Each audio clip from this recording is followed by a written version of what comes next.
கொடுத்தாங்க. நீங்க தெரியுமா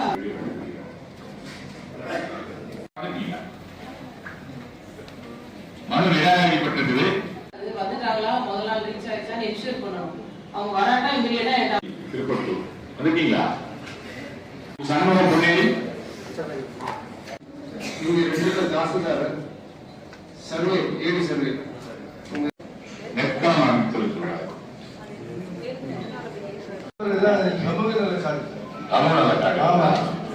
அறுபது மூட்டை பிள்ளைங்க சுத்தமா ஒண்ணுமே கிடையாது.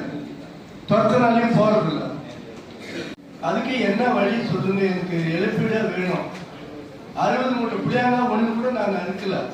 கொரோனால பாதிக்கப்பட்டது இழப்பீடு கேட்டிருக்கீங்க? ஆமா சார், நிறைய தொல்லை சார், எந்த பயிருமே செய்ய முடியல. எந்த ஊர்ல நீங்க? மண்டபம் கந்தலி ஒன்றியம் சார்.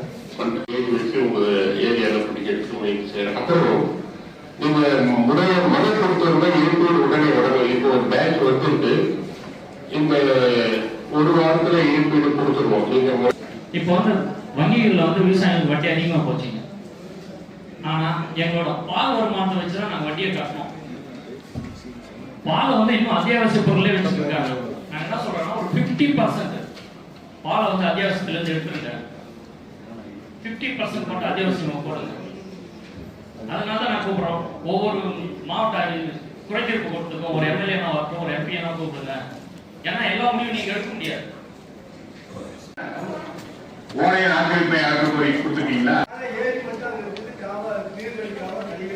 2 வருஷமா என்னுடைய தென்னை விவசாயம் மிகுந்த பாதிக்கப்பட்டுள்ளது என்ற கோரிக்கை இந்த அவையில் வைத்திருக்கிறோம். இந்த பட்ஜெட்ல கூட அதுக்கான ஒரு சிறப்பான விஷயம் வரும்னு சொன்னாக்க, தென்னை விவசாயிகளுக்கு வந்து இந்த அரசு வந்து ஒரு நாமம் போட்டு மரியாதைக்குரிய மாவட்ட ஆட்சித்தலைவர் நான் கனிவோடு வேண்டுவது என்னன்னாக்க, நீங்க பல விஷயங்களுக்கு வெளியே போறீங்க, இந்த தென்னையை மட்டும் இன்ஸ்பெக்ஷன் பண்ணுறதுக்கு மட்டும் மேடம் ஒரு இன்ஸ்பெக்ஷன் பண்ணி மாவட்டத்தின் சார்பாக ஒரு சிறப்பு நிதியை பெற்று எங்கள் மாவட்டத்துக்கு அந்த தென்னை விவசாயத்தை காப்பாற்றணும் பணியோடு கேட்டுக்கொள்கிறேன். நீங்க ஒரு டிஓ லெட்டர் நிச்சயமா அனுப்புனாக்க எங்களுக்கு அதில் விடிய வரும்ன்ற ஒரு நம்பிக்கை மேடம்.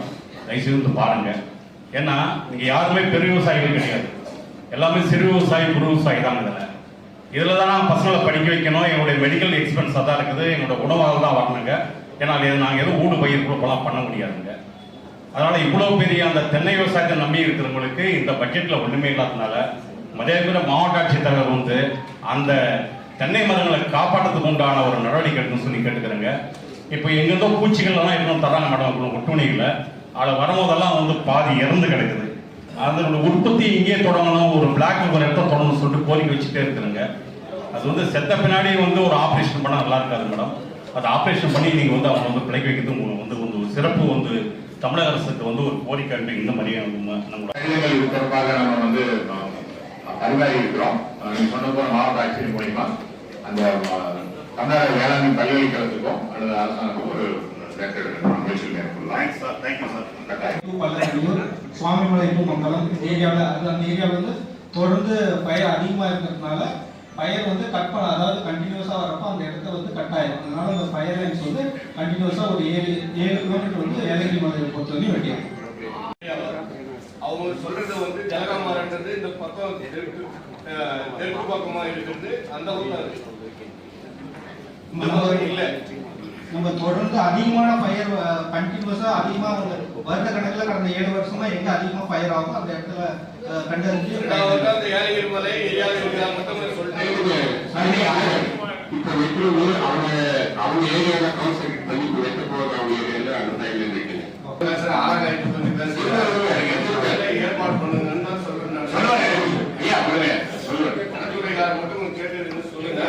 நன்றி, வணக்கம். கட்ட கால்வாய் மேல இருக்கிற ஆதரவு பார்க்கறது சொன்னோம். அது வந்து ஒரு தடவை 2 தடவை சர்வே பண்ணி கல்லெல்லாம் போட்டாங்க. தொடர்ந்து அந்த ஊராட்சி மன்ற தலைவர் அவங்களுடைய பிள்ளைங்க தான் அதை மறித்து அதை ரொம்ப தொந்தரவு கொடுக்குறாங்க. அது மட்டும் இல்லாமல் இப்போ என்ன பண்ணுறாங்கன்னா, அங்கே இருக்கிற ஒரு புளிய மரத்தை அகற்றத்துக்கான முயற்சி எடுத்து அதிகாரிகளும் ஆய்வில் வச்சிருக்கிறாங்க. இப்போ திடீர்னு அந்த புளிய மரத்துக்கு ஒரு சாமி குமரன்னு சொல்லி அந்த தலைவர் ஆரம்பிச்சுக்கிறார். இது ஒரு மோசமான போக்கை உருவாக்குறாங்க. திட்டமிட்டு அந்த ஊரில் ஒரு பிளவு, ஜனங்க மத்தியில் சண்டை விடுற அளவுக்கான ஒரு அராஜகமான போக்கு நடக்குது. நேற்று சமரச பேச்சுவார்த்தையே அங்கே தாலுகா ஆஃபீஸ் நடத்தினாங்க ஆம்பூரில். அவர் நேரடியாக வந்துட்டு மனு கொடுத்துட்டு நான் பார்த்துக்கிறேன்னு சொல்லிட்டு தாசில்தாரே மிரட்டுற மாதிரி பேசிட்டு போறாரு. நான் தொடர்ந்து போலீஸ் ஸ்டேஷனில் கம்ப்ளைண்ட் கொடுத்து நடவடிக்கை எடுக்க சொல்லி சொன்னாங்க. ஏற்கனவே போன மாசத்துல கம்ப்ளைண்ட் கொடுத்தா போலீஸ் என்ன பண்றாங்கன்னா திரும்பி நீ போய் ரெவன்யூ பாருங்கன்றாங்க. ரெவன்யூ கேட்டா போலீஸ் நடவடிக்கை எடுக்கணும்ன்றாங்க. நேற்று அவங்க தாசில்தார் சொல்லிட்டாங்க ஸ்ட்ரிக்டா அவங்க மேல குற்றவியல் நடவடிக்கை எடுக்கணும்னு சொல்லி இன்னுமே அது பெண்டிங் அப்படியே இருக்கு. அதனால கொஞ்சம் அந்த அந்த ஒரு மோசமான போக்கு இப்ப அவர் தான் திட்டமிட்டு நடக்கிறார்.